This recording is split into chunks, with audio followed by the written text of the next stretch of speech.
Oh, no!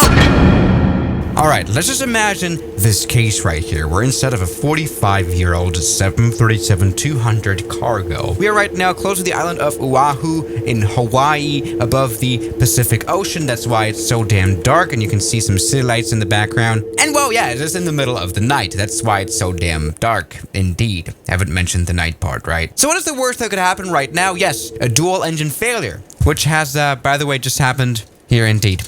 We have no engines. And yep, that is probably the scariest thing that could ever happen to pilots, of course, or anyone on a plane. No engine power above the ocean. Pretty much always results into death, very much. But this is actually something that happened a few days ago in real life to a real 737. Yeah, honestly, I'm not quite sure if I'm the only one, but I kind of feel like this was a crash, kind of went under the radar. Not really many people are talking about it, but yeah, really. A Boeing 737 from the airline Transair, which is like a popular airline here in Hawaii, took off from Honolulu and never returned, or is never going to return. This plane is literally sunken in the middle of the ocean. So yeah, that's on that one. And just a few minutes after departure, the left engine died, the first one, and then a few minutes later, the second one too, and that's how the flight ended. Yeah, I'm pretty sure though this was actually one of the most savage aviation incidents of this year so far, because both pilots on board this cargo plane survived. There were only 2 people on board, both survived somewhat, barely, I think. Yeah, both pilots are in somewhat critical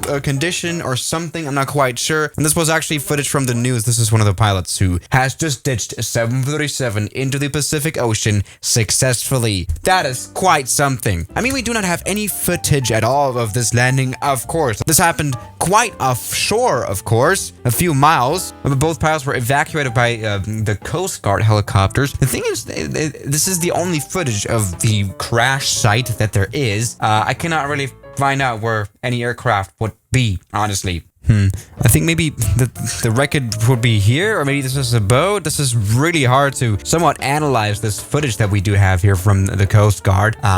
Maybe it's here, actually. Whatever. Both pilots made it out, which is probably the coolest thing about this accident. So let's just maybe try to recreate this. Take off from Honolulu, have a dual engine failure. How about this? Yeah, alright, that's what the flight simulator is for. Especially if you don't have any real life footage, just use the flight simulator. Alright, let's just go ahead and take off from Honolulu aircraft real quick from the actual runway that the real 737 departed out of. And we've actually got the Transair livery here too. I know this is not really that much of a cargo plane right here. This is the passenger variant of the 737-200, but it doesn't really matter. Let's just go to nighttime. You're not able to tell what kind of plane it is anyway. Great. See, actually, I don't ever fly at nighttime on the channel. I just don't really like it, because obviously there's much less orientation and it's a lot worse. Now, according to Flight Radar 24, the plane actually never exceeded the altitude of 2,000 feet, which I think, oh, we're already above 2,000 feet. Yeah, 2,000 feet is really not much for a 737. And this is really the only altitude this plane reached, and pretty much really right after departure, the first engine, the left engine failed. There we go. Perfect. Now this has turned into a bit of a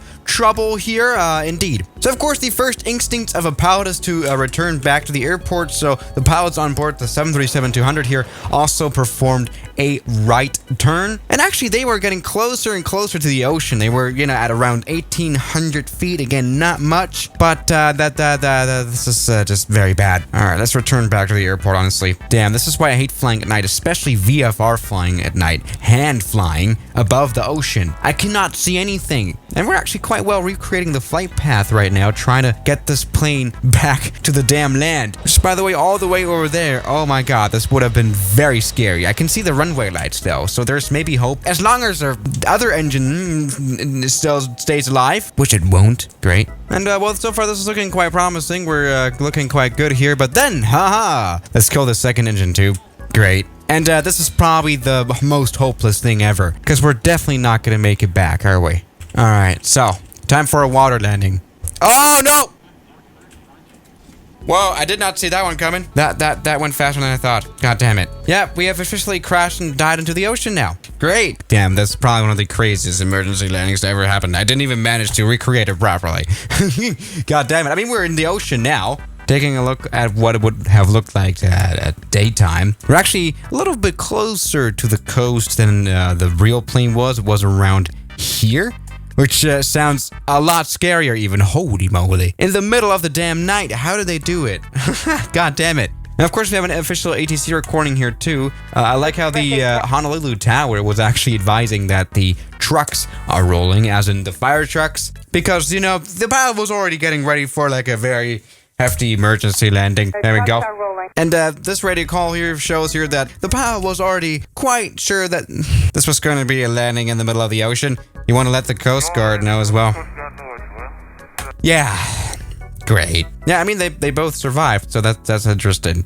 Now, this may sound like a very, very worrying thing, right? Because, I mean, you don't really want to have this happen to, like, a passenger 737-200. There are passenger 737-200 still flying around, right? Having just a dual engine failure like this doesn't happen, like, very often, like, at all, though. So that's just a very rare case. Actually, I think, again, this is probably the worst emergency landing scenario that there could have ever been. Flying in the middle of the night above the ocean and an engine failure. What could go worse? Maybe the pilots would have to be intoxicated, or the wing would have to fall off or something. Pretty much the worst chances of survival ever, but both pilots survived, which is actually a cool thing. Now, this is, of course, still very much research, this current emergency landing. I'm pretty sure now there are a lot of interest in third-party scuba divers diving down to the plane and, you know, just grabbing some cargo. Which, I mean, of course, it's kind of like when that one Costa Concordia cruise ship sank. Also quite a few stolen goods. But we don't really know what the cause of especially the dual engine failure was. Probably something very interesting to research. Now, this is definitely something, though, that you'd witness only like once every 20 years or something. A dual engine failure like this, probably, that goes this bad. I mean, this is often compared to the Hudson River crash. But I think this was even worse than the Hudson River incident, because that happened in the middle of the city at daytime. But this one was at nighttime in the middle of the ocean, right? Now, I'm pretty sure, though, this has not been the fault of this beautiful 737-200. I love this plane so much. It's probably maintenance or whatever. So yeah, guys, that is pretty much all we know about this crash here. Crash landing, which is often referred to, by the way, as an emergency landing, which is also an interesting terminology, because I think should be referred to as a crash landing, because everything that happens outside of an airport as a landing is a crash landing technically. I'm not quite sure on that, but you know, what am I saying? This is all we know. So yeah, it is time to say goodbye to another 737-200, though. It's very weird to think about the 737 that's sinking into the ocean. So yeah, guys, thank you so much for watching me fail this emergency landing. I'll see you guys tomorrow. As always, good night. Now, thank you to my members here on YouTube, like Block, Emite, Mubarak, Mike, Ethan, Darren, Stefan, Ian, Oman the Human, Rafael Brukowski, Junk in the Trunk, Moritz, Toby, Great Grandpa John, Government Pasta, Calamity Airlines, Kelly Chaos, New York, Tyler Park, Cheese Doritos, Shadow, Anime Planes 001, X-Men Shoulder, Deslama, Featuring Kellen, Me By You, Captain Cameron, Spiro, Gary, Norwegian, Bajel, and Parology.